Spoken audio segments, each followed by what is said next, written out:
এই জামানায় আজকে আমরা কাগজপত্র নিয়ে ছোটাছুটি আর হতাশাগ্রস্ত, টেনশনে রাতে ঘুম হয় না। এসআইআর নিয়ে বহু মানুষ আতঙ্কের মধ্যে মৃত্যুবরণ করেছে।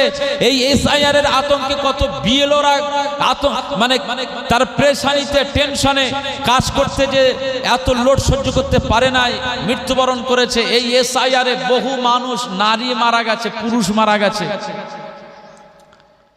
এই এসআইআর এ আজকে আপনি টেনশনে ভুগছেন। মনে রাখতে হবে, এই জমিন আমার আল্লাহ যখন বান্দাদের দিয়েছে, এই জমিনের উপরেই আমাদেরকে আমার আল্লাহ নিশ্চয়ই নিরাপত্তার সাথে আমার আল্লাহ জমিনে বিচরণের সুযোগ করে দেবেন। একবার জোরে বলুন সুবহানাল্লাহ।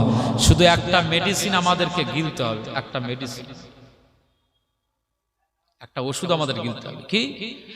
ولا تهنوا ولا تحزنوا وأنتم الأعلون إن كنتم مؤمنين।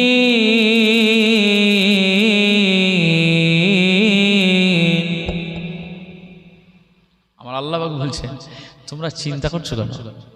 তোমরা টেনশন করছো কেন? তোমরা এত হার্টফুল করছো কেন? এত আতঙ্কগ্রস্ত কেন? মুসলমানের ছেলেরা, এ নবীর উম্মত উম্মতিরা, খুব খেয়াল করে শুনুন। আমার আল্লাহ পাক আমাদেরকে স্মরণ করান, লা তাহিনু ওয়া লা তাহজানু, দুঃখিত হয়ো না, চিন্তাগ্রস্ত হয়ো না, টেনশন করো না, আর তোমরা আতঙ্কগ্রস্ত হয়ে থেকো না। আমি আল্লাহ পাক জানিয়ে দিলাম, ওয়া আনতুমুল আ'লাউনা, বিজয় তোমাদের লেখা রয়েছে। তবে শর্ত হলো ইন কুনতুম মুমিনিন। আমি আল্লাহ পাক জানিয়ে দিলাম, যদি তোমরা মুমিন হও, কামেলে মুমিন হয়ে যাও, মুত্তাকি মুমিন হয়ে যাও, আল্লাহওয়ালা যদি হয়ে যাও, তোমরা যদি আল্লাহর গোলাম হয়ে যাও, আমি আল্লাহ পাক জানিয়ে দিলাম, এই দুনিয়ার জমিনে তোমরা সিজদা দেবে, সুবহানা রাব্বিয়াল আলা পড়বে, মোনাজাতে আল্লাহর কাছে বলবে, জালিম বাদশাকে খতম করে দাও, জালিম বাদশাকে নাস্তানাবুদ করে দাও। আল্লাহ আপনার কামেলে মুমিন গোলামদেরকে আল্লাহ আপনি একটু নিরাপত্তা দেন, এই দুনিয়ার জমিনে আপনি একটু সুন্দরভাবে বিচরণের সুযোগ করে দেন। কামেলে মুমিনের জবানের দোয়া আরশে মুআল্লায় কবুল হয়ে যাবে। আমি আল্লাহ মুমিন বান্দাদের দুনিয়াতে হেফাজত করে দেব।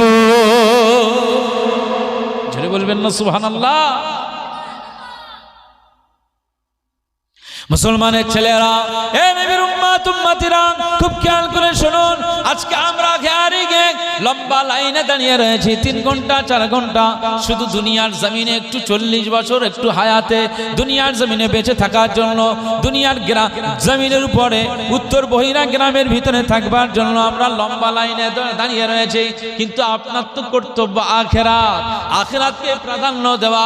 কিয়ামতের ময়দানে আমার আল্লাহ এসআইআর করবে, স্পেশাল ইন্টেনসিভ রিভিশন নিজে আমার আল্লাহ বিচার করবেন, ফয়সালা করবেন, হিসাব নেবেন। কিয়ামতের ময়দানে প্রতিটি বান্দাকে আমার আল্লাহর দরবারে তার তালিকা, তার খসড়া দেখাতে হবে। দুনিয়ার জমিনে কই তোমার ডকুমেন্ট, নামাজের জায়গা কতক্ষণ দাঁড়িয়েছিলে, মসজিদের কাতারে কত সময় দিয়েছিলে, কোরআনের জায়গা কতবার নজর দিয়েছিলে, কোরআনের পৃষ্ঠা কতবার খুলেছিলে, না তাসবিহ দানা কতবার জপেছিলে, দুনিয়ার জমিনে আমি আল্লাহর দরবারে কতবার তওবা করেছিলে। এ নবীর উম্মত উম্মতিরা, খুব খেয়াল করে শুনুন। আমার আল্লাহ পাক প্রতিটি মুমিন বান্দা বান্দীদেরকে কিয়ামতের ময়দানে আমার আল্লাহ ডকুমেন্ট চাইবে না চাইবে না? আমার আল্লাহ আমাদের কাছ থেকে আমলনামার হিসাব চাইবে না চাইবে না?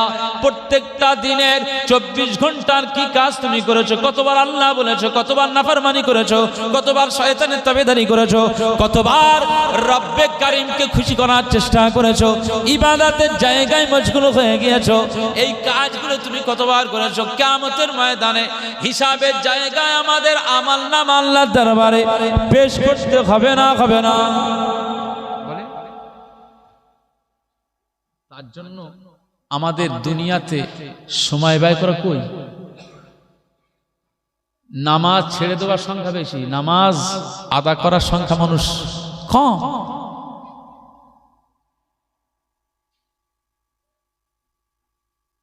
এজন্য বেঁচে রয়েছে, আমার আল্লাহ মৃত্যু দিয়ে দেবে। এই দুনিয়াতে এখন আমার আল্লাহ এখনো সুযোগ করে দিয়েছে। আপনি বেনামাজি হয়ে রয়েছেন, কার খুশি করার জন্য? আপনি সিজদা দিচ্ছেন না আল্লাহর, কার খুশি করার জন্য? সারা জীবন শুধু ওয়াজ শুনবেন। আজ ওয়াজের মাহফিলগুলো এই জন্যই, শুধু মনের তৃপ্তি পাওয়ার জন্য ওয়াজ শোনা।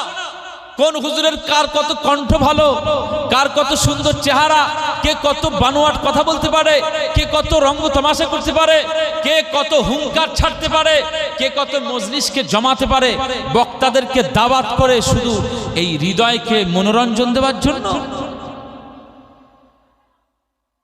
কত ওয়াজ শুনবেন, একটু কি পরিবর্তন হবে না? একটু কি পরিবর্তন হওয়া যায় না?